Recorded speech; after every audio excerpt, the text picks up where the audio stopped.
an internationally recognized cyber law and privacy data protection expert, she is a pioneer in cyber laws in India, already having won the National Award for Best Cyber Lawyer on multiple occasions.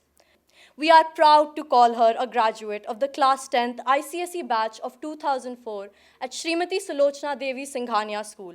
So let us give a warm welcome to Advocate Puneet Bhasin. Good evening. My topic is online media exposure killing the curiosity in children. My father, Shri Amarjit Singh Bhasin, used to always tell me, as to success is keep the child within you alive. Now, what would you mean by keeping the child within you alive? Keep the innocence, the curiosity, and the sense of adventure alive. Fast forward to 2024. Is the child in children itself alive? Is a big question today.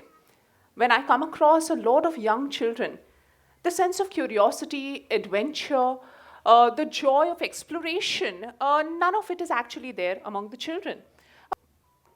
Why has that happened? The advent of instant messaging, social media, OTT, and virtual lives. Children as young as 9 months old are exposed to screen time. Now, why does that happen? Ease of eating with baby content. A child will eat whatever you give them. Slowly, this ease of eating with their favorite channel very easily becomes an addiction. My children for 1.5 years ate only banana puree, carrot puree, and spinach puree. Anybody saying would say, is that a healthy diet? That's all. That's the only thing. Every day banana, carrot, and spinach. And when I ran this by with the doctor, he said, what's the problem? Why do we have this notion of nutrition? So we need to let children be children in order to get them off screens rather than introduce screens to be able to fulfill our idea of what we want them to be or consume as a child. Screen addiction does not end here. This is just the beginning. So when you start feeding food to a child with the screen, that's just the starting point. So the child likes it, slowly the addiction grows. You start seeing children that the screen becomes their best friend. You know, I have seen cases where children don't want to really go out and play. They don't want to mix with the... So imagine a child, your child, living in a virtual world, having a virtual character as their best friend. With curiosity being killed in a child, childhood itself comes to an end in the child. Because if the child does not want to go and explore nature, doesn't want to explore the world outside, doesn't want to touch the flowers, doesn't see, okay, what's happening to the moon every other day? You know, why is it in the month the cycle of the moon is changing? What is an eclipse? Which are the different flowers? Which are the different animals? If a child doesn't want to explore, meet new people, make new friends, then the child is not a child anymore. Unfortunately, the childhood in the child is absolutely gone. Another very peculiar thing is, you know, we see a lot of cyber crimes against grown-up adults.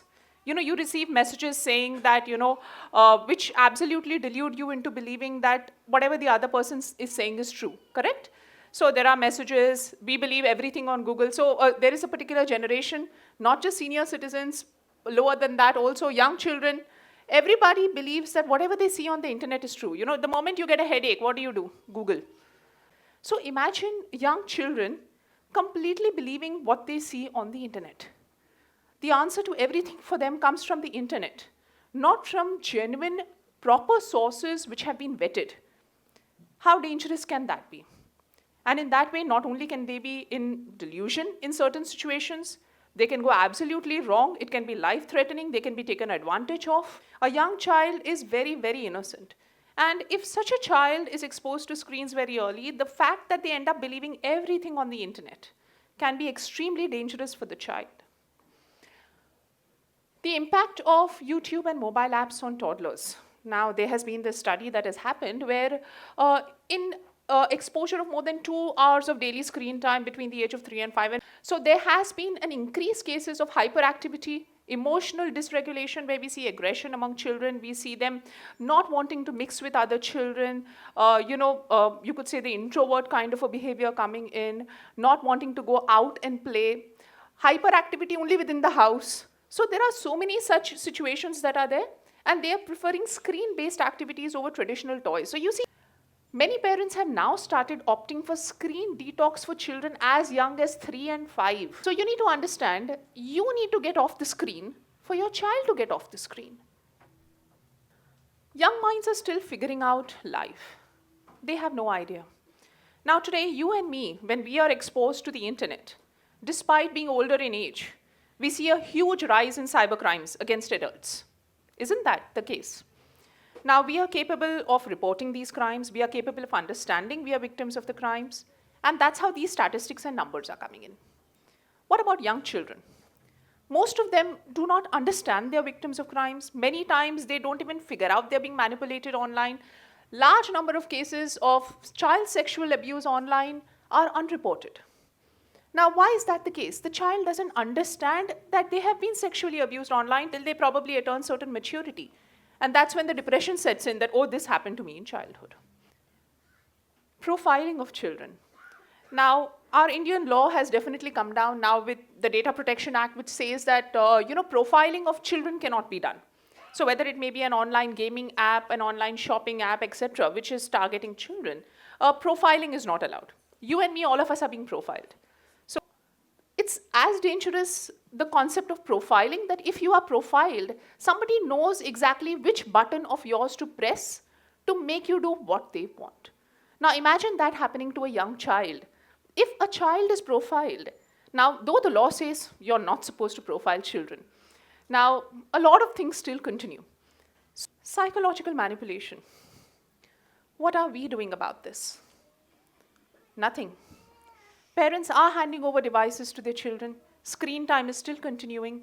Child manipulation, as a matter of fact, a lot of products are targeted towards children, which are happening through these different applications. Profiling is continuing. Where are we going wrong that online creeps are gaining access to our vulnerable children? We are allowing this to happen. If we restrict screen usage, our children will restrict that. Automatically, the access of these creeps to our children will be absolutely lost. Demanding careers, adults lost in the virtual world, and disintegration of the joint family system. Now, why is it that this was not an issue 10 years back, 20 years back?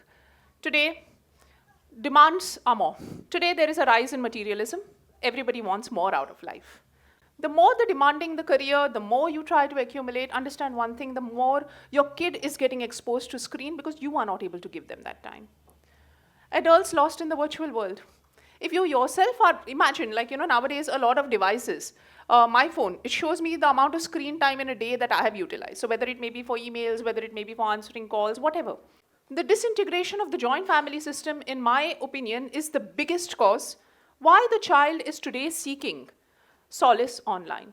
So when you are in a very nuclear family, the mother, the father, both have demanding careers, both are busy, what ends up happening?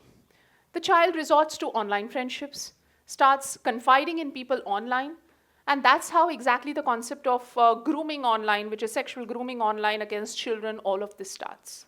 Parents making reels of children and exposing them over the internet. So before you make a reel of your child and upload it online, please be very cautious who the audience is. It could be, maybe you can also make reels and only share it with your family. There are options of this on social media. You really don't need to share it for the world.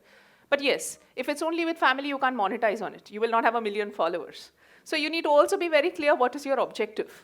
Is it just to share the memories of your child with few people or to monetize on them? Then monetizing on them also comes with a plethora of risks that follow. Let your child be a child. Let your child be curious to explore the real world. Let them keep asking questions. Please don't be busy to answer them. Let them ask questions. Be physically present with them to explore this world. Safeguard your children in the virtual world just as you would in the physical world. The online world has more threats than the physical world today. With that, I would conclude my speech, and thank you very much. We thank you deeply, Advocate Puneet Bhasin. Your perspectives have broadened all of us, enriching our intellect by challenging it. I would like to invite the TEDx core team, Director Anuva Khanna, Assistant Director Arush Naik, and Secretary Alesha Sasan to felicitate Advocate Puneet Bhasin. I'll just keep this here.